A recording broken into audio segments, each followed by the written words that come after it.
Sa nakikita nyo, meron ako dito ang pork chop.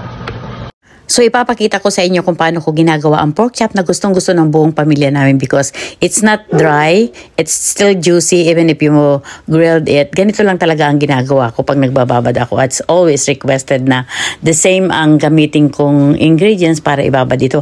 At saka isa pa, one thing na advisable is if you can make your recipe for the whole week, or I mean from Monday to Friday, just to get ready, and especially you can save a lot of money by doing that. So yun lang guys, ganito ang gawin nyo pag gusto nyo ng hindi dry ang inyong pork chop. Just do this. Marinated for 2 hours, 3 hours, 4 hours, 5 hours, or a day. So dito sa Amerika, kung marunong ka lang magtipid, makakatipid ka talaga. Kasi itong pork na to, napakamura lang ng bilhin. Wala pang $10. Siguro mga 2 kilos na yan. O, pag kumakain ka sa labas, ilan lang ano lang yung kakainin mo dun. Pag umalis ka sa restaurant, mahigit 100 ang babayaran mo. Samantalang ito, $10 din na namin kinabukasan. Meron pang leftover baon ng anak ko. Tapos meron pa kaming meron pa akong tanghalian din. So, di ba napakamura? Do, hindi kaya mong kaya mong magtipid. Kaya lang minsan alam mo na yung mga ibang lalo ng Pilipino. Talagang yan, kakain at kakain sa labas, alam mo na. May pagka din ang mga Pilipino eh. Hindi naman lahat, pero yung iba.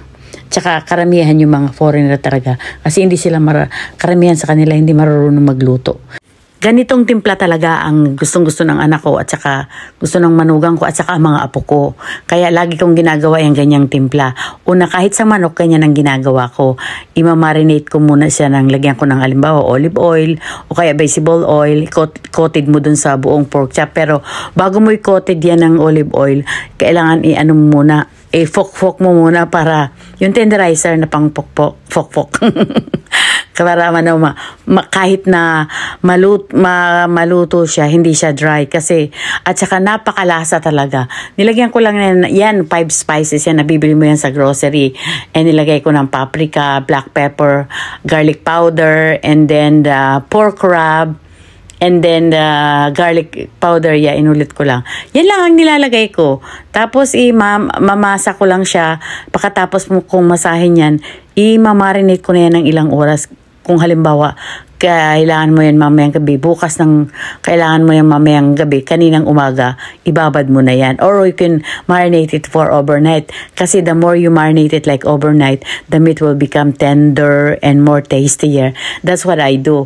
Even if in pork chop, pork chop, when you cook pork chop, sometimes it gets dry, especially when you grilled it or when you fry it, it gets dry. In my case, when I do the meat, and I use the meat tenderizer and I marinate it for how many hours, the meat will not be like always they said that my daughter-in-law says that it's not dry, it's tender. So that's what I did every time. So when my son buy pork, he always told me, when he wants to grill the pork, he always told me to marinate like the same thing. So I did the same marination in my imagination.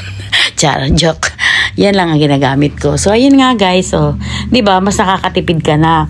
Kaya ito tipid tips lang talaga.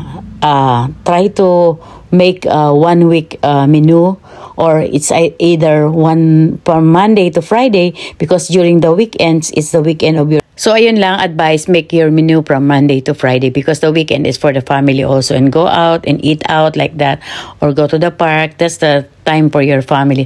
But if you from Monday to Friday, you can make your own recipe at home. It's more healthier rather than always eating outside. You can save money, and you can eat good health and good food.